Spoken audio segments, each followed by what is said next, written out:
Oh yeah, it's not new. And we are live. Hello everybody on Social Cafe. See, I can't say Social Cafe, Da Vinci. Let's saying Social Cafe and TBW Twitterland.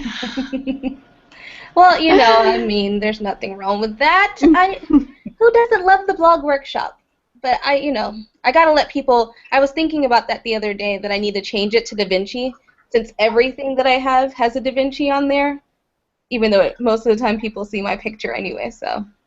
That's that's like Gail with GrowMap. Everything is GrowMap. Hi Gail. Yeah, that's me. Very consistent. Makes it easy to find me. That's what it's about. Yes. It's I'm always glad fun to get back on here. It's fun to get back on Hangouts again with everybody. I know, the Hangouts come easy enough, but it's been a while since we did the Twitter chat and the Hangout. Yeah, that's the trick, huh?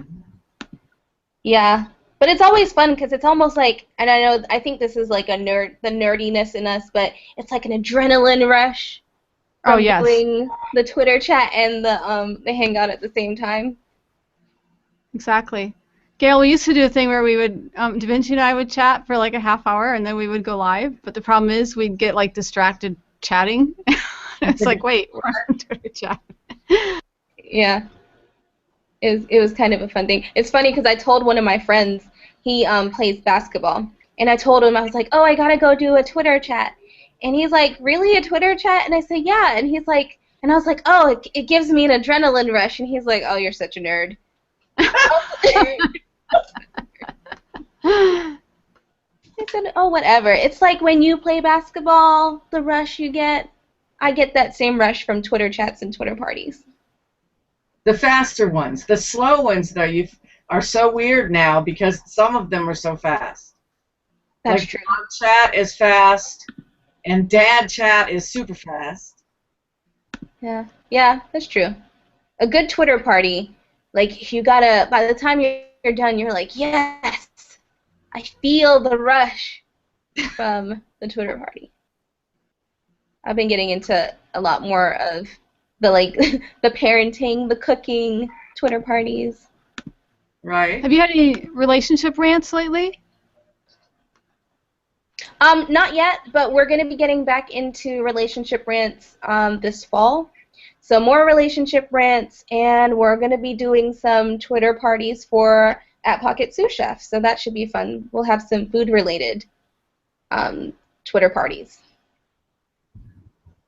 That'll be good. Oh, speaking of, since our topic is images, you have some really vibrant colors, Da Vinci, in your Pocket Sous Chef and your videos and your images. Do you come up with that on your own? Thank you. Are you talking about as far as the food, like the placement of the food? The everything, as far as everything that you're doing on your branding, your images pop. I know some of it's like, I mean, you're a beautiful woman, so that helps too. But I mean, like the whole ensemble and your apron and everything. I mean, that goes beyond just the images. But do you have a photographer that takes your photos for you?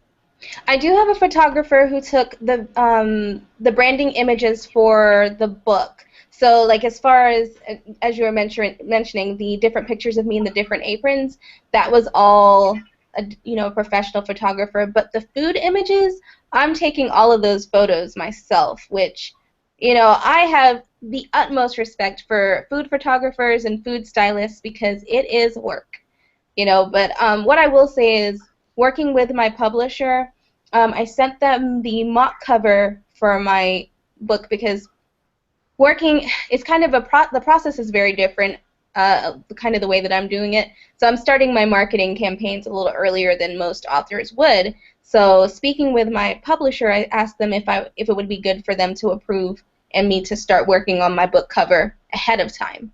And they were very gracious. I'm working with Life Rich Publishing. But when I sent them the mock cover we'd put together, they thought that my food were stock images. So that's always... That's a good thing. That's good.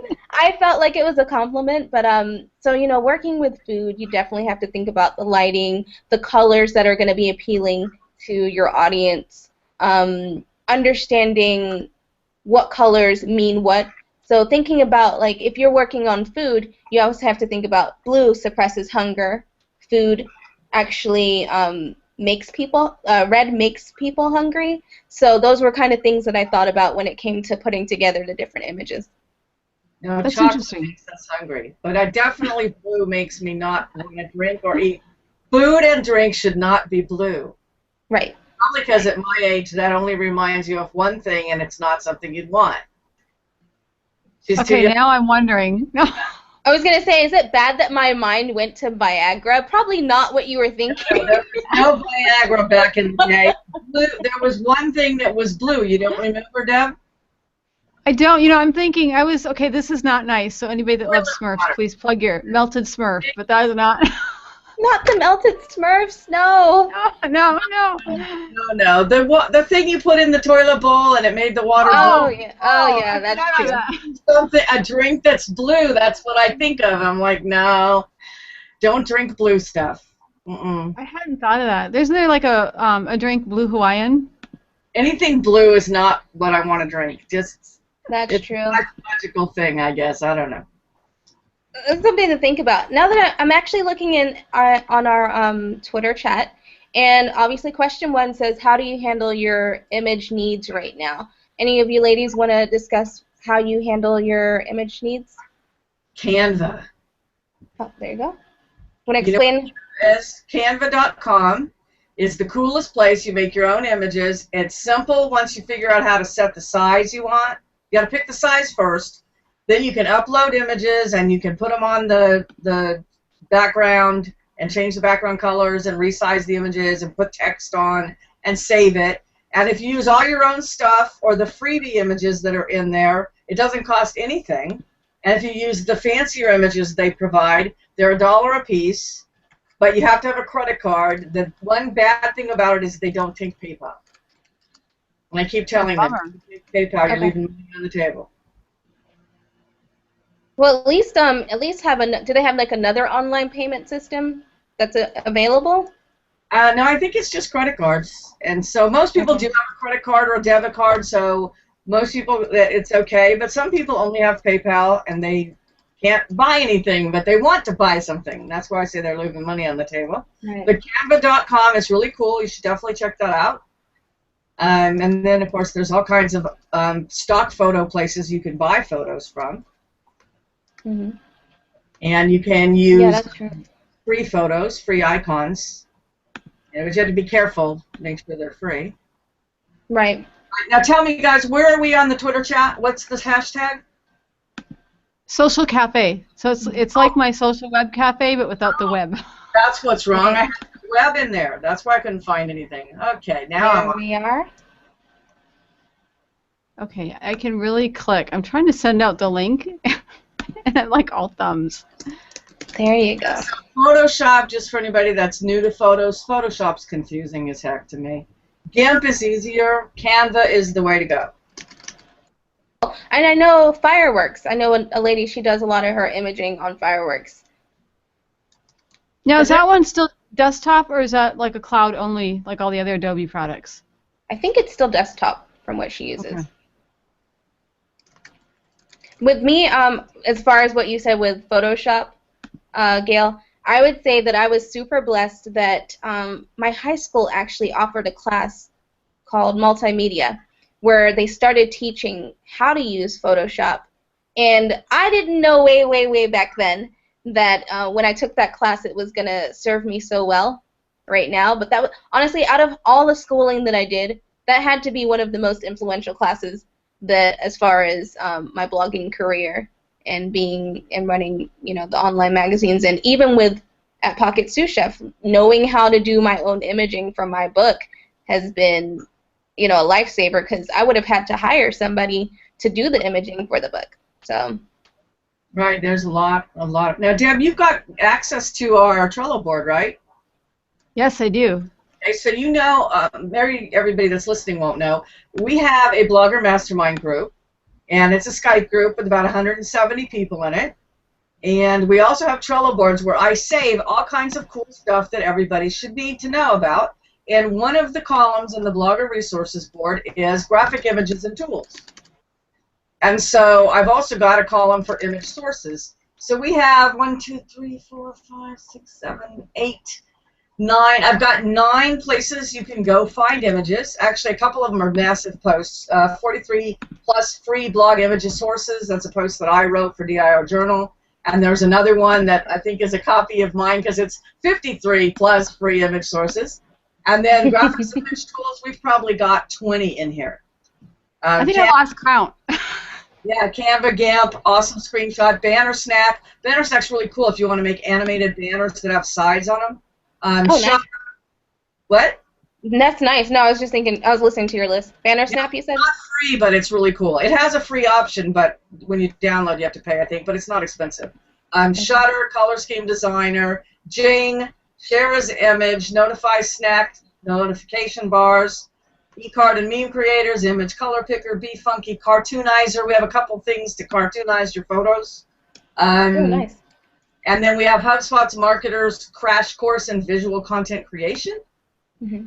And Color Lovers, Color Palettes, Google Web Fonts, Pixlr, Pixlr is what that says. Sumo Paint, Sketch. I hear good things about Sketch. Wow, there's a whole bunch more. We got a whole bunch of them. PicMonkey is popular with Pinterest people. Right. I've got all these things, so if any bloggers want access to all our resources, they can just contact me at GrowMap on Twitter or on Skype, or go to growmap.com and leave a comment, and we'll invite them in.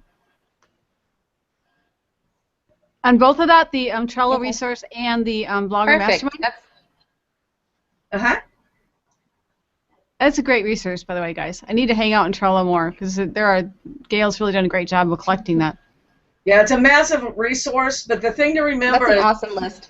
Yeah, I've got dozens of boards, but all the blogger resources are on one board, and so you just kind of scroll across and down, and you'll see a lot of stuff. And I'm always on Skype, so if you can't find what you want, you just ask me where it is, and I'll drop you the link.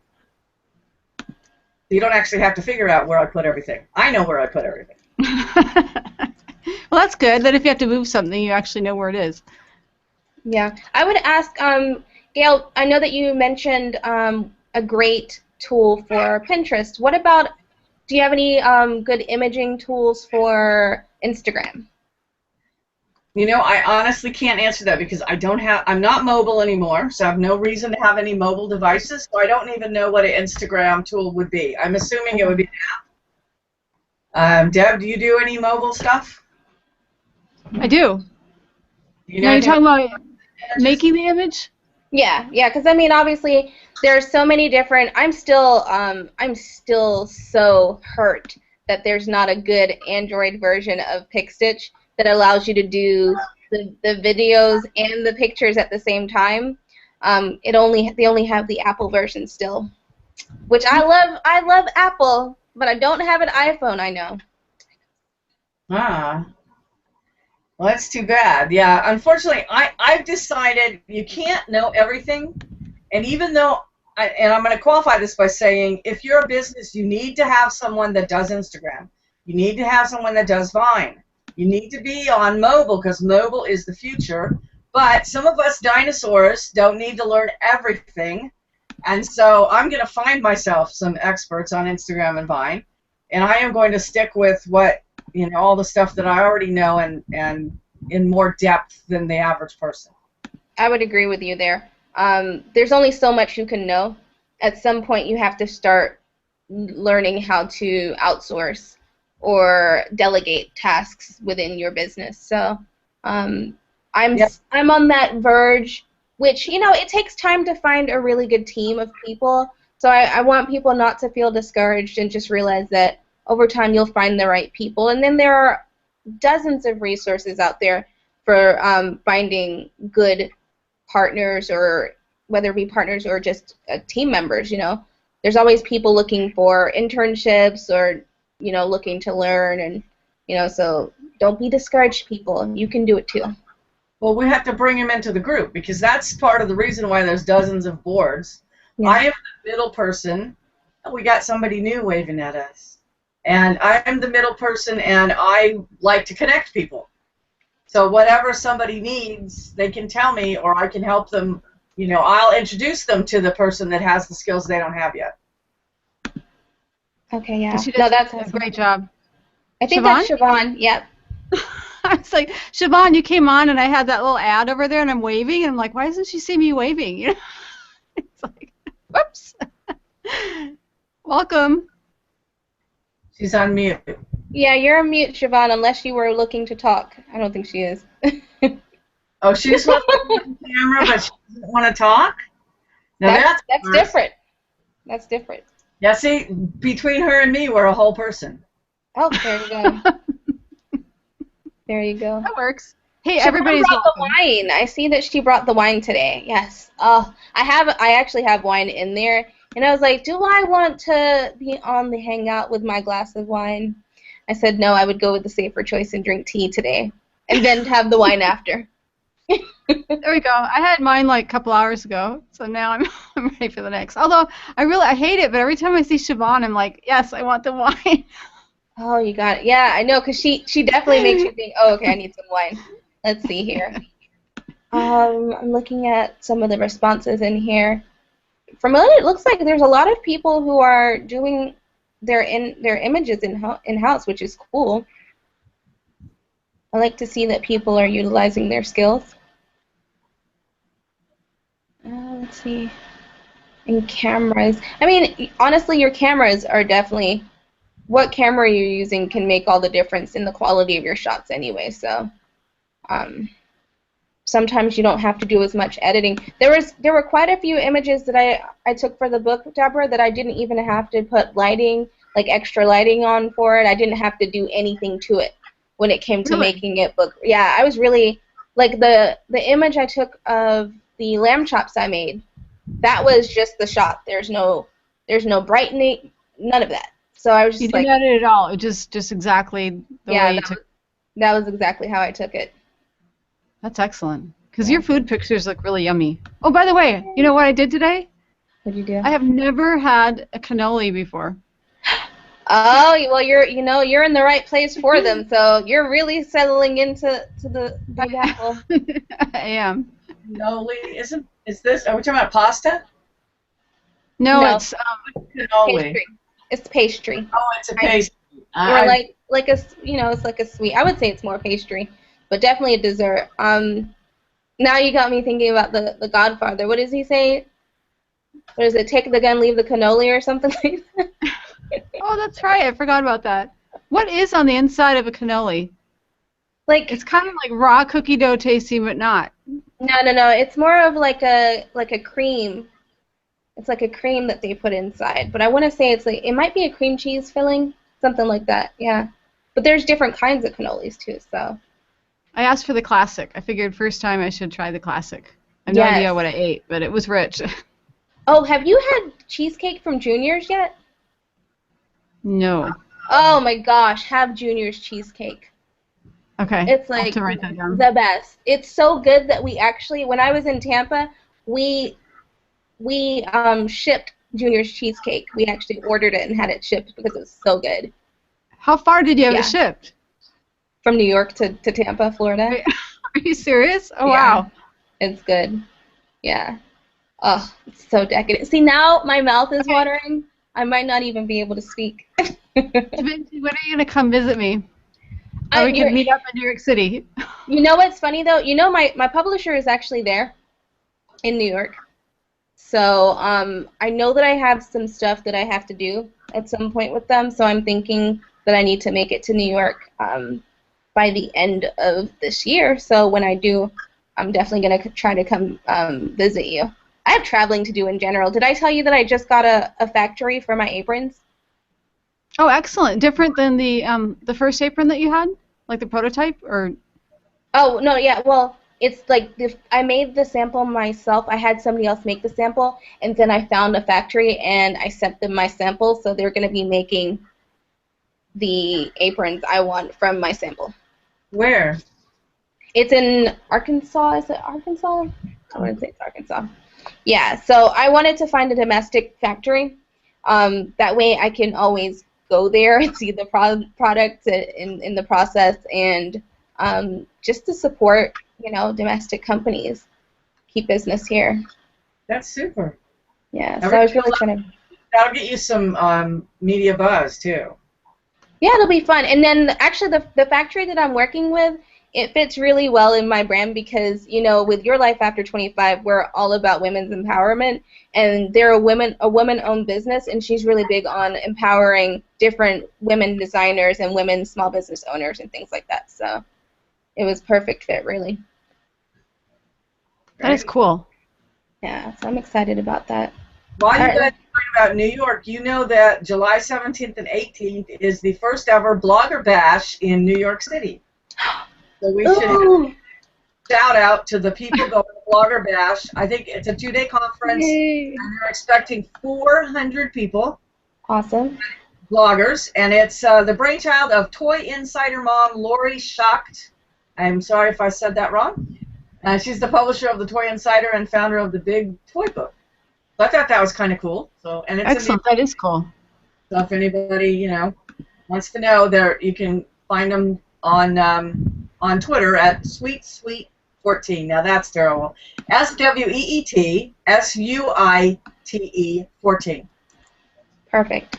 Anyway, I just thought we'd say hi to our fellow bloggers out there who don't know us and will wonder why we did it.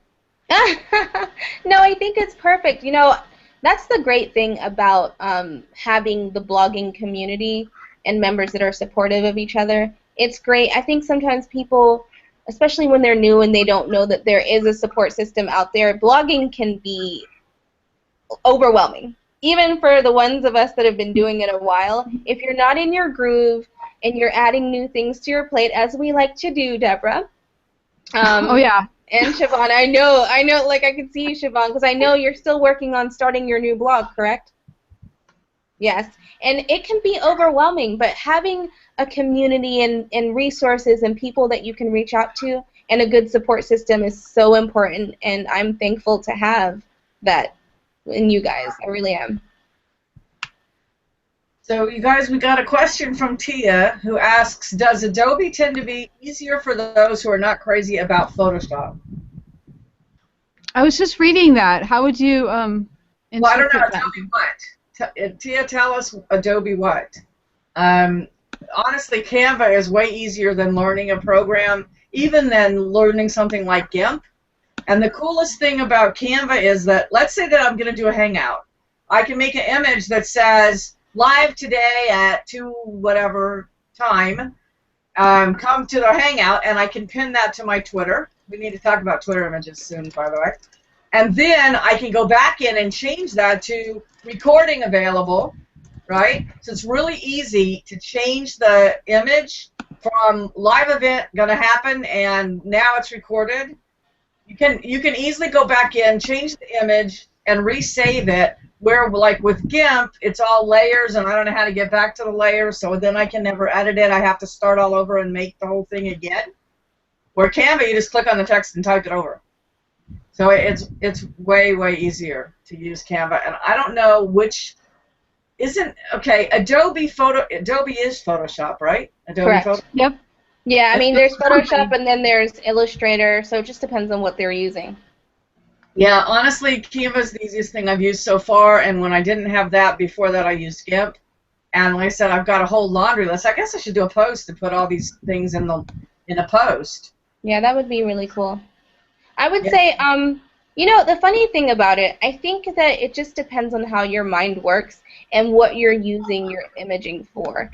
Because, you know, one of the things is having that layering effect and being able to kind of group your images together, and you know what I mean? So it just depends on what you're using your images for and how your mind works, because everything is not going to work for the same person. Some people may like Adobe Photoshop and find that really easy to use, and then there's some people who would find other things easier to use, like Canva or Fireworks or, and you know, all the other tools that are out there. So I think it's best to find what works for you. If you're having difficulty using one thing, don't give up. You know, there are other resources, and, you know, just try them out until you find what is working best for you, and then go with that. Well, you can go to YouTube and look for tutorials. A lot of times there'll be a step-by-step tutorial. That's a much easier way to learn it. The reason I say Photoshop's harder is because you have to understand the layers and the tools, and it's very complicated. Canva's really simple. Pick a size, stick some stuff on it, change the background, type in some text, move it around, resize it. you can layer it. Like you can put transparent images and move them around just like you do with Photoshop, but in a way that it's very easy. I mean, it's to me, Photoshop. I have tried a few times to figure out Photoshop. I did finally find a course I could actually understand, written in English, and then by then I was tired of trying to figure it out, and I never did. Fashionista in New York City says she uses PicMonkey, and that's one that I hear a lot from the people that like to do Pinterest. Right. Yeah, that's a good one. And then I would imagine, just as she is a fashion blogger, that would be really, really cool for making those fashion collages when you're putting together, like, posts for what you buy, your outfit posts. So that would be really cool for those fashion bloggers or beauty bloggers out there. Okay, wait, please. I was typing, trying to multitask. Please repeat yourself. You said fashion, and I got to hear it. Oh, no, what I was saying was, because it's, what's her name? Fashionista NYC. Fashionista NYC. Yeah, I want to make sure I get it right. She was saying that she uses PicMonkey to edit images and create collages. And I said I would imagine that something like that would be really cool for fashion bloggers because they're always making those images of their outfits and putting the shoes there and the pants and the shirts. So I think that that's probably a really good resource, like you said, even for Pinterest. And that would probably work for Instagram-ready images. That was something that I was thinking about with, and you live and you learn and you realize that as you're growing and social media grows, you start thinking about these things a lot more ahead of time. So with the book, I've been making Instagram-ready photos with branding already together for it. So I have pictures of the food, and then I have pictures of me and some of the aprons with quotes that I have, and they're all Instagram ready. They're in the squares, and I have pictures that are Pinterest ready, Facebook ready, Twitter ready. Just to think about. What's Instagram ready mean to you? Does that mean it's a certain size? It's in a square. I did make it 600 by 600, but I think a good size, depending on, because there are some sites that you can promote your Instagram imaging. One of the sites, I think they requested 682 by 682, because when you're square. I'm sorry? So they have to be square is the main. Yes, it does, because if you put it in, it doesn't have to be square, but for the ease of your picture, as you would know, Deborah, or Siobhan, anybody who uses Instagram, if you put a rectangle image in there, it's only going to let you put a square shot. So if you make your images square ready, then you can just go ahead and keep the full picture and you won't have to crop it or change it or lose any text or any of that. I also do that for any of the images we do for giveaways, because sometimes I'll have a picture and I'm like, okay, I got to make an Instagram square ready picture. That way everything's on there when I put it on Instagram. I realize part of your giveaway is gone because it's on that part of your text is gone. Everything you need is gone. And then it's always better when you're making images for Instagram to just leave off a border if you can. That way, if it does crop, you won't have any pictures that look unfinished. Another thing that I've learned to do is take your images and leave a bigger square, like leave room. So make your canvas bigger and make the canvas a square so that when you put it into Instagram, it is a square, but you can crop it down to just whatever you want to show. Right. Okay, yeah. That's the same issue we have with Twitter. Ironically, did you know Twitter images are 880 by 440, or some similar, like I have 560 by whatever that turns out to be. I make them 880 by 440 now in Canva, and then I reduce them to 560 by 200, whatever it turns out to be, for my blog, because my blog is 560 looks good on my blog, 600 is kind of overpowering. But that's a weird size. It doesn't seem like Twitter's that wide, right? But yeah, well, I want to encourage people to start using images in Twitter. You have to actually upload them. Write your tweet out, put your link in there, put your hashtag in there, then upload the image that's 880 by 440 that looks like the one you put in your blog, or that's the same dimensions. Basically what happens is it has to be long. It's going to be twice as wide as it is tall, or it's going to cut off something. Right. you can't read them. Like, you know, if you scroll through Twitter, you'll see a whole bunch of images and you can't tell what they said because a bunch of the words are missing. You can't tell what's in the picture. And so that's what you want to do. You want to put your image there, and then once you upload your image and your post, you can also pin one of them to the top of your Twitter. So if you've got something that's important to you, like your book launch, take your image, pin it to your Twitter account, so that everybody that comes and looks at your Twitter account will see it. Yeah, that's so important. I loved that they add the pinned tweet. I thought that was genius. Because I was like, oh, this is great, because now when everybody, like, I've been using it for the giveaways. The current giveaway that we have on Your Life After 25, that is the one that's pinned to the top. And then, obviously, you can go out in and change them over time for whatever you need it to be. But definitely when the book is out, I'm going to let everybody know, hey, we're accepting pre-orders. Go to, at pocketsousechef.com, and then you can get your book. So, no, I think that's really good information for tweeting pictures, Gail, because I know a lot of people get so frustrated because they're not sure which sizes they can use on all the different social networks, because everybody has their own signature image size. Yeah, there's actually in Canva, it actually has sizes. Like, instead of picking the size, it says Pinterest size, Facebook size. But there's not a Twitter size, and there's not a size that fits in my blog, but there's an option that says you can tell it what size you want. And so I tell it 880 by 440 for Twitter and 560 by whatever the dimensions turn out. So it's basically the same size, just reduced. And so that's important to remember. And when you pin something new, it automatically gets rid of whatever you had pinned before. And it'll actually tell you that when it says if you pin this, you're gonna lose whatever was already pinned, and that's good. Might as well, right? Yeah. It's helpful to know that. No, I think that's a good thing. Yeah, that's a good thing. I mean, just like your. Go ahead. Oh no, go ahead. And I was gonna mention question 3 after you finish. Okay, well, I was gonna say you want to pin pictures, and this is why you want to put them on your Twitter. Someone like me who has 52,000 followers, I follow most of them. I follow 40,000 some people. So I go to my home screen and I scroll through there all the time. Like if I'm on something, like I'm listening to a Hangout, or I'm listening to something, or I'm waiting on the phone call or whatever, I scroll through, and if there's a picture that's interesting, that's what's getting retweeted.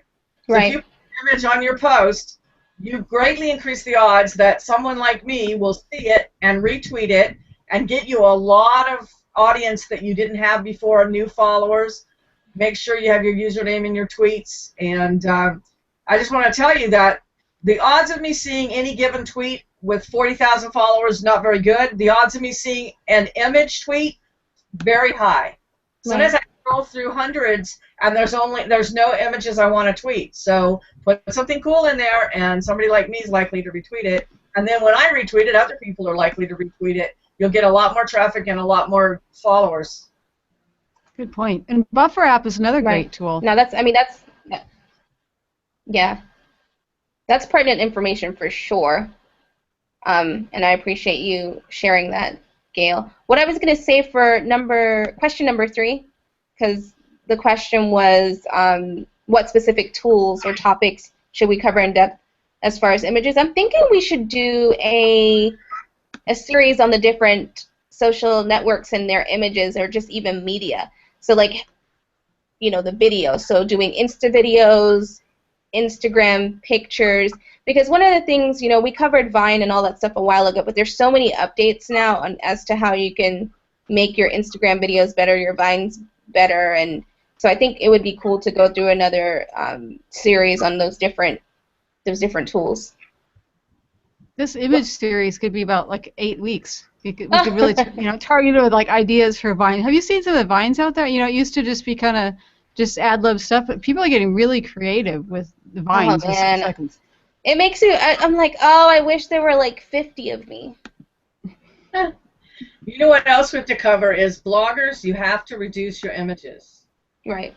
Your images, and I have a post on DIR Journal and in our resources that explains all this stuff in depth, but basically for an average image in a blog post, it should be 72 kpi, DPI, dots per inch, 72 by 72, and it should only be probably 560 or maybe 600 wide and maybe 200 tall. Most blogs now, if you've got a newer theme, you want a longer, taller image at the top of your blog, and you should reduce it. Your images should only be maybe 60 KB. Most of my images are 30 or 40 KB. The 560, the ones that go all the way across my blog, are only roughly 40 KB. The exception is if it's a real complex image where you can't reduce it. It might be 100 to 120. It should never be more than 160 unless it's a really big infographic. And or maybe a really in-depth photo or something? Right. I still see, yeah, sometimes you just can't reduce them that much, but almost every single image can be reduced to about 60 KB, down to about 40. And so you need to reduce them because then they'll load faster, they take less memory, they take less room in your database. And I still see bloggers putting massive images in there. Something else to know, I know everybody's using their cell phone now for pictures, so I can't help you with that one. But like I have a digital camera, and I have it set permanently to 480 by 640 because I only use images online or to email, and I don't need high res because I'm never going to print them. And so I set it to 640 by 480, I think it is, or it might be the other way around. And so all the images are just right for what I want to use. They take very little memory, and instead of only being able to take like 23 photos, I can take like 200 photos on a digital card. And so I just want to throw that out. If you're putting images in your blog, especially if you're putting more than one in a post, they need to be small and fast loading. They cannot be massive. They cannot be 3 megs and 4 megs. That's just crazy. I would say another thing is because there's just a lot of bloggers just don't really know that those things exist. But there are some plugins that you can put onto your site that'll automatically reduce this file size, which I actually have one. Want to get the name of it so that everybody can use it in case they're looking for one. Let's see here. Which one is it that I use? Have you run into any issues with the plugin conflicting with other plugins? I know I know some people that use Smushit, but yeah, I use Smushit. Issues with it. Oh, I actually haven't had any issues with Smushit. But if you do have an issue, here's what I would suggest, because the other thing is, I mean, you know, plugins running all the time, that's taking up, you know, load time. Don't say that. Don't say that. You can't say that. Well, I'm just such a plugin. I know, but I'm just saying. But if you haven't, no, I have. Right. Trust, I have plugins, so I'm not saying don't use plugins because at the end of the day, that's what they're there for. But to me, I have like a list of plugins that I can keep and like and use when necessary. So like a Smushit, you can go in and do a bulk Smushit, just regular blog maintenance. Even if if you missed a couple of images, like Gail was saying, that are too big, go in, do a bulk Smushit once a month. Make sure everything's reduced, and it gives your blog a new feel to it. So you don't have to keep it on all the time. Just like Gail said, if there is a plugin conflict, then you can always add it or deactivate it and just use it when you need it. Another thing you can do, and I don't know that this would apply to Smushit, but if you have some utility plugin that really, I have a few of them, like they track my YouTube, so tell me if they're going up, down, whatever. I don't need that on my main blog. If it's something that doesn't actually deliver something to that main blog, I put it on a utility blog. So I set up another WordPress that isn't meant for content, but it can do some of these utility things that aren't needed. So if you're, ask yourself, do I really need this on this particular blog? Is it delivering content? If it's not, and it's just a utility, put it on another blog. Exactly. Yeah, no, I agree with you there. Because, I mean, there's just so many things that, I mean, especially with adding the store to the site. Because, what I did was I built a site within Your Life After 25 for the book. So it looks like a brand new site, but it's within Your Life After 25. And so now I have all these plugins on there from my site for the store. And I'm like, oh, my goodness. But, honestly, with us having it on a server now, our speed's not really affected. So we have a lot more space and room and speed. So I'm glad about that. You do really well. Even looking at the little sneak preview, it's like, wow, this loads really fast. That's what we're talking about. And then making sure that it's really, Siobhan, I want you to know I understand and feel your pain with starting from scratch, because having to build that site and just kind of make sure everything's there, I had to go through, get all the new social media, set up all those pages, set up the site, as you can see, and make sure everything was working, make sure it was mobile compatible, you know. And so it's a lot. I mean, especially once you've had the groove, Deborah, you've had the groove of one brand, going in and starting over, you're like, oh, I don't want to do it. That's so I keep not doing cute. that with changing my theme. It's like, you know, it might look good, but it's like, oh, I want to change it. Now I want purple. Now I want. It's like, why are you messing with something that was working? If it ain't broke, don't fix it. Right. Any out there who don't want to do all that fancy stuff they just talked about, don't feel bad. They're just techie geek people. I told you I'm such a nerd. Okay? You do not have to know how to install your own blog or do your own backups or install your own plugins. There are lots and lots of bloggers who know how to do that stuff, who can help you. Yes. Now, Tia asked a question that's not about images. Can we answer it anyway? Oh, yeah, for sure. All right, so she wants to know, what do we mean by guest author? Okay, so Tia, if it's my blog and I'm the normal author, and I have Deborah come and write a post for me, she's my guest author. Hopefully that makes sense, right? Yeah. Would you like for me to elaborate for her a little bit? Sure, go for it. All right. Because I was just going over this with somebody earlier. So, Tia, obviously Gail went over the guest author, but if you're using WordPress, you actually have the ability to set different roles for your blog. So you can have contributors, authors, editors, and you can set different each role has a different permission. I'm actually going to make sure that we get that link in there because I have it for you. So as an author, I believe that you can actually edit and publish the posts that you write on somebody else's blog if they've made you an author. As a contributor, you can only contribute content, but you don't have the ability to publish on that blog.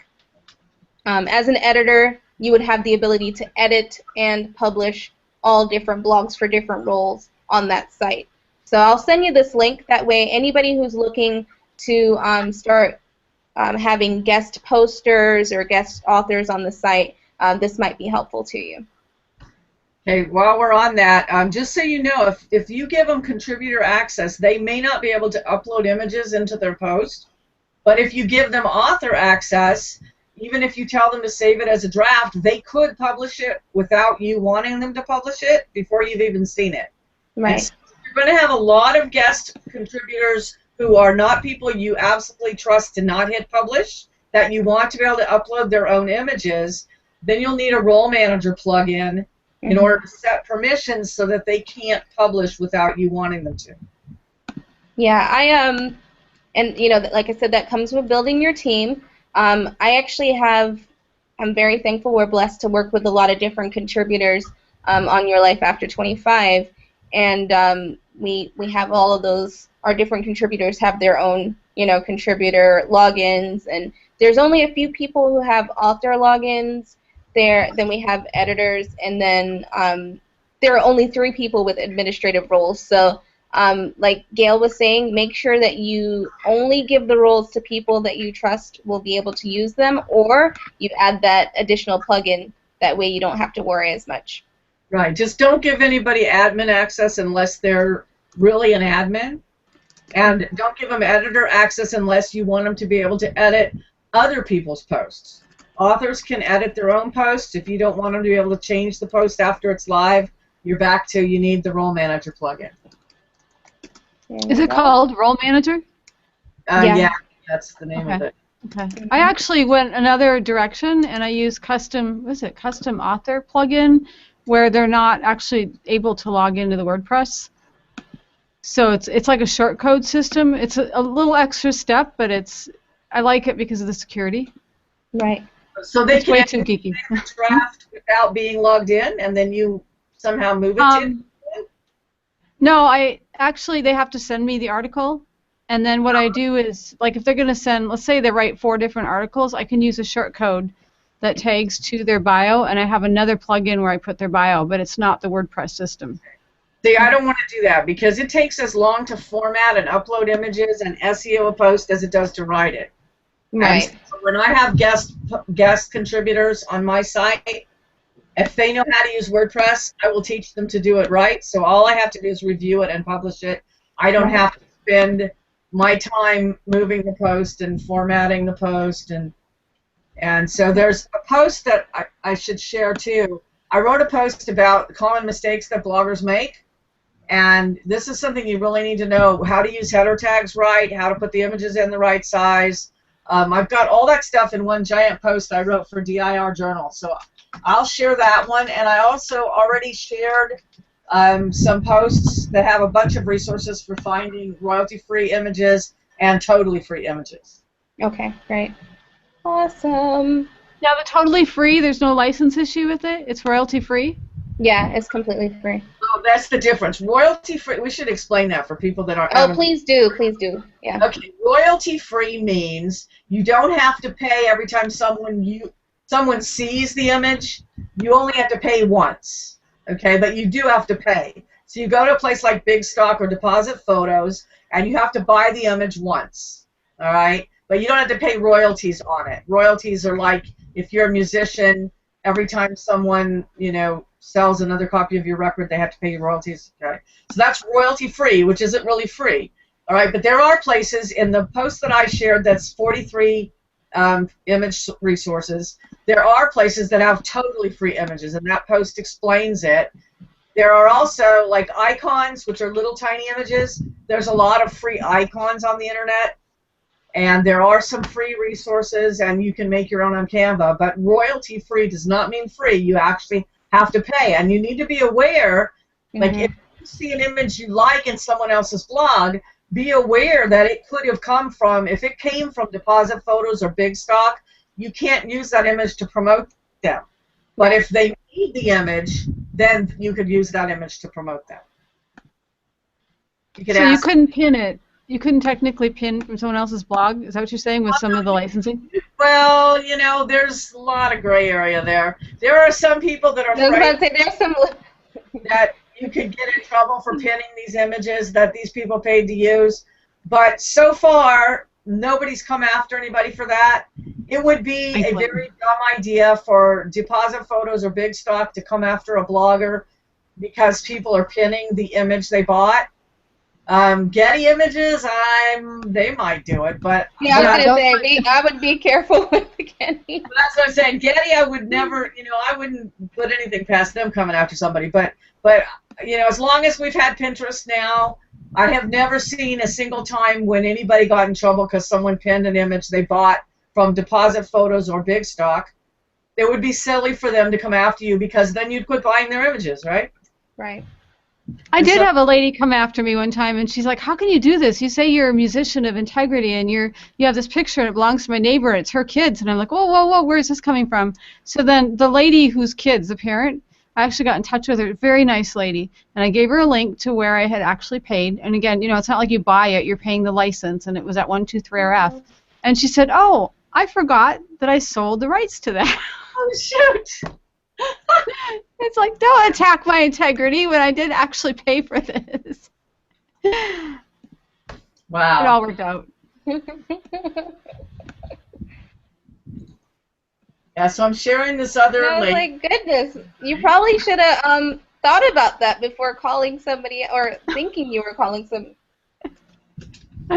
Yes. Then you have to know who you're working with. Like in our niche, in the comment love community of bloggers, a lot of times I'll write a post. Like I have a big post on a lot of stuff about Pinterest, and sometimes I'll use someone's image in my post to link to them, right? So I'm using their image to promote them. And in the content community, everybody loves that because you're promoting them, you're sending them your audience, and they're happy with that. Well, one time when GrowMap Anti-Spam plugin first came out, I was doing a page for that plugin, and I knew it was going to be one of the most popular pages on my site, and it is. It gets more traffic than all the other stuff. And so I actually used the little image to link to a WordPress expert site. She had a fit. She was Wow. She was absolutely over the top furious. I apologized profusely. I took it down. I actually unlinked everything I had ever linked. I had linked to her over the years many times. Unlinked everything I'd ever linked to her because she was so upset that I used her image to promote her because I knew people would recognize it as her. Right? So there's old-fashioned view that if you use something you must pay, and the new-fashioned view that you use other people's stuff to promote them, that's a good thing. So be aware of whose stuff it is before you do something like that. Is she the exception? If you had to say like percentage, would you say 95% of the people really like to be promoted? The only time that's ever happened. And I have done it, and right after that I was kind of gun shy. I actually started asking people, and they said, well, of course, wow, that'd be great, sure. And so I normally only did it within the Comment Love community, though. And Comment Love people, you know, in case somebody doesn't know, Comment Love is a commenting system that allows you to share one of your posts when you comment. So you get to know everybody in your community really fast, and everybody visits each other's blogs because their post links right there, so you know what to go look at. And so in the Comment Love community, we're very giving kind of people.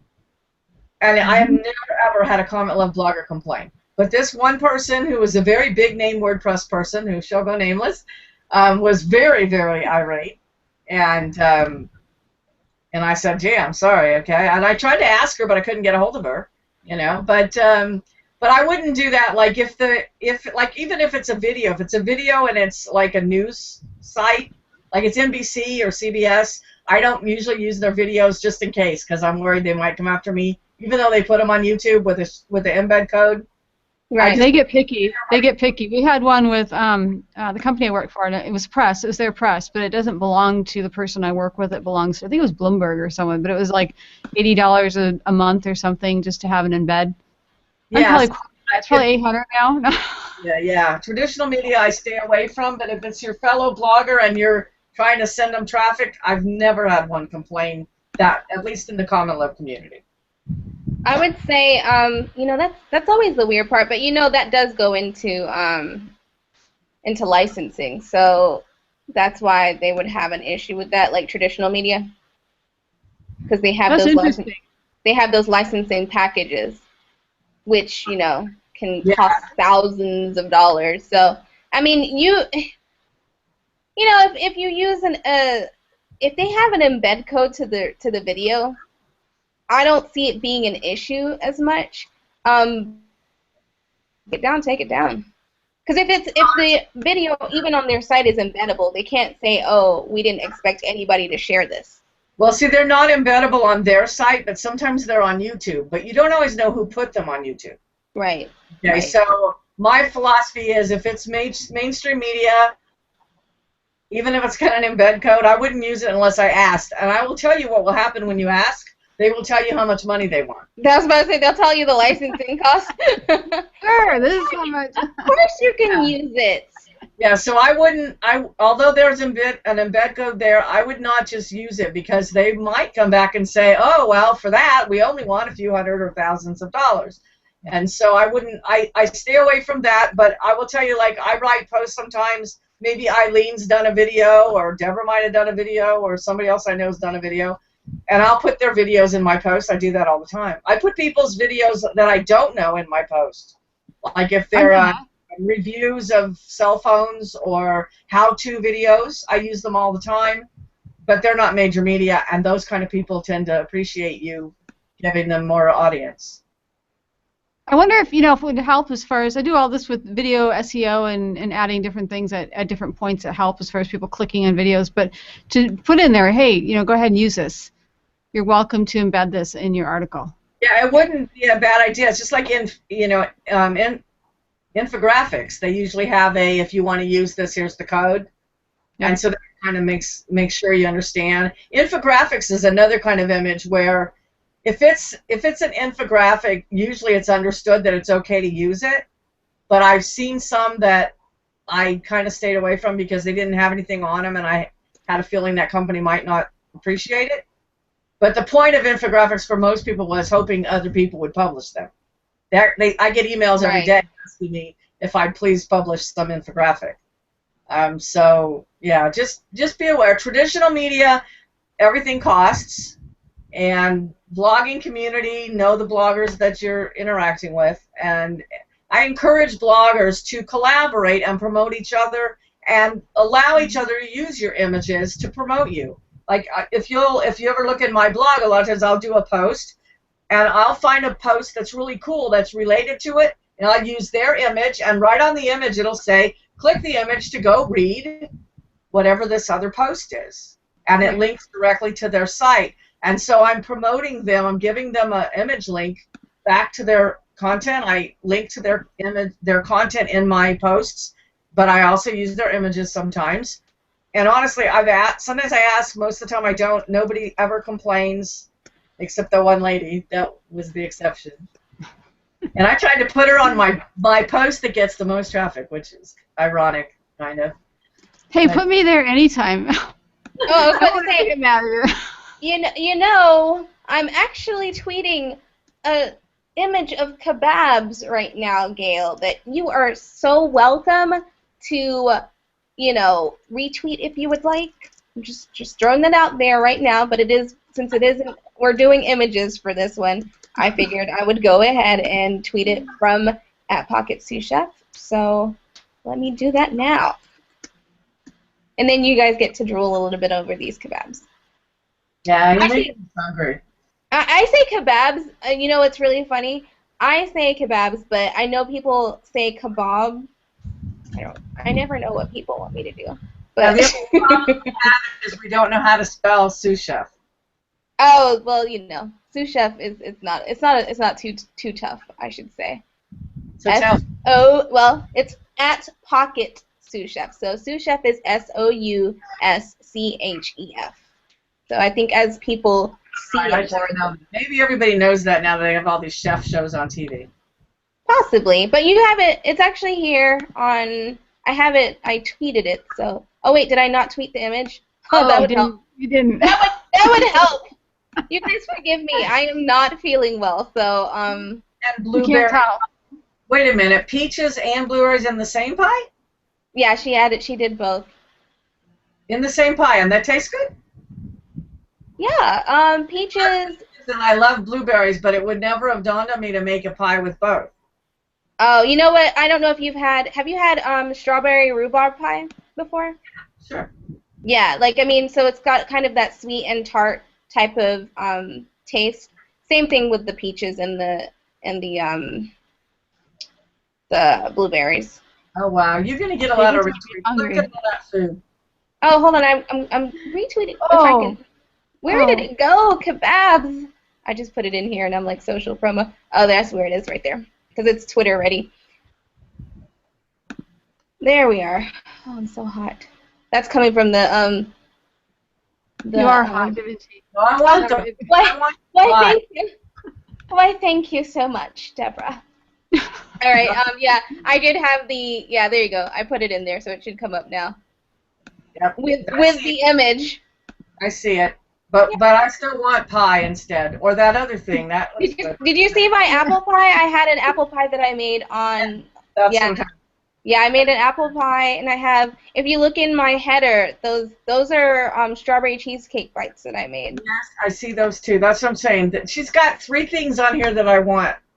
Oh. That's a win. Yes. The kebabs, you know. Did you look at this, Deborah? I did. I'm feeling like we should end this so I can go eat her pictures. Well, that's a win. That means that I'm doing the right thing there, because I did a lot of my images for the book. I made sure that they were kind of in your face, so you would want to eat them off the page. Yes. That was the way I wanted to do that. So no, tonight was so fun. Gail, I appreciated you coming in with us tonight. This was fun. Oh, sure. Very fun. Yeah. No, are you gonna join us again sometime soon? Yeah, whenever Deb tells me, I show up. Cool. Next Tuesday, 9 p.m. I figured. I was like, oh, you've just opened the door for that one. Yeah, I already told. Well, what happened was we were on an HOA the other day, and I told her that I would, and so she sent me a Skype message. You gonna be on there tonight? Oh, there you go. See. Because I said I would, and I said sure, I'll do it. I like your slogan. What is it? The best last minute guest or something? Or you had some slogan that was just great. The best last minute guest, because I'm always on Skype. I really want this apple pie and this peach pie. I wish that you were closer, because now I really want some. Oh. That's funny that I would think the cheesecake would be better, but it's the apple pie and the peach pie that I want. On that apple pie, that is homemade banana ice cream, which that recipe is also in the book too. So I had that on there. I'm wondering, did I put that one? Did I have the ice cream on there? Stay so thin eating like this. You know what? I have a really high metabolism because I eat lots of food throughout the day. So I eat small meals throughout the day, and really with the Pocket Sous Chef, one of the best parts about it is it does promote eating one serving at a time, or so all of the recipes in the book are made for 1 or 2 people. We might have a hard time only having that should help with that. Of this pie and with ice cream on it. Well, well, and that's why actually that pie, it was a mini apple pie, and you were able to cut it in half, so you could either have the whole pie yourself or save half for later. So it's that's how you have that. You can make sure that you're not overeating, because you have a big pie. I mean, the first part. First you have the first half, and then you have the second. There you go. And then I actually have a recipe for brownie bites in the book too. Yeah, I have cocoa here, so I've had chocolate lately, but I haven't had any peach pie or apple pie lately. There you go. So there's gonna be some in there. Blackberries, so I can't complain. Oh, well, there you go. Do you like pineapple upside down cakes? Not nearly as much as I like peach pie and apple pie. Now I feel like you need to go get an apple pie and some ice cream, because of course you have to have it a la mode. Well, you know that the closest pie from here would be at least 30 miles. Oh, well, that's why you got to get the book so you can make it at home. Yep. Oh, this has been a pleasure. Pumpkin pies over the winter. Yeah, that sounds about right. I made a pumpkin soup last summer. From pumpkins, whole pumpkins. Pumpkin soup last winter. Okay. Yeah, I made 8 pies. Deborah, what are you reading over there? Where's the pumpkin pie last winter?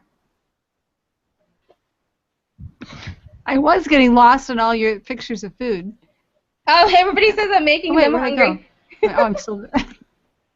Everyone says I'm making them hungry. That was not the aim. Well, actually, it is the aim to make you hungry. It's like, eat.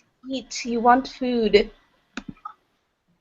Okay, so you're going to tell us about the book's not going to be out till January.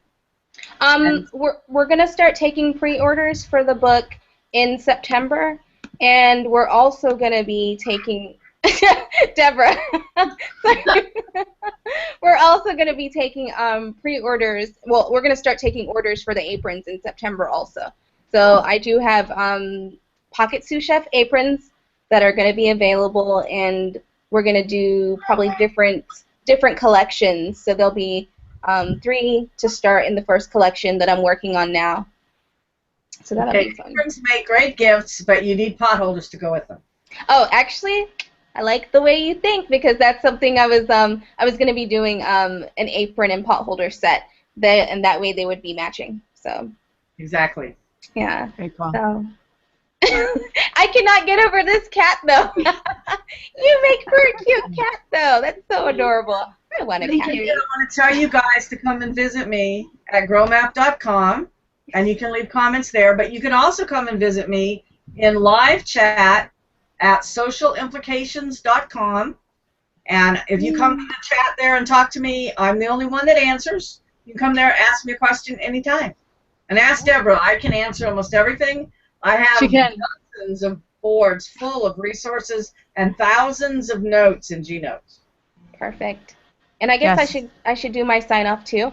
Of course, you guys know you can always find me at Your Life After 25 or yourlifeafter25.com, and you guys can start following us at Pocket Sous Chef on Twitter, Facebook, YouTube, Instagram, everywhere, and be warned, we will make you hungry. So You want to eat your computer. you will want to eat your computer. So I'm really looking forward to it. Thank you all for joining us tonight. Yes, ditto. And you can find me Social Web Cafe everywhere. And thank you. Just like Da Vinci said, thank you for joining us at Social Cafe Twitter chat and Hangout. Bye, guys. Keep on chatting if you're still chatting, and we hope to see you next Tuesday, same time, 9 p.m. Eastern. Bye. Bye. Bye.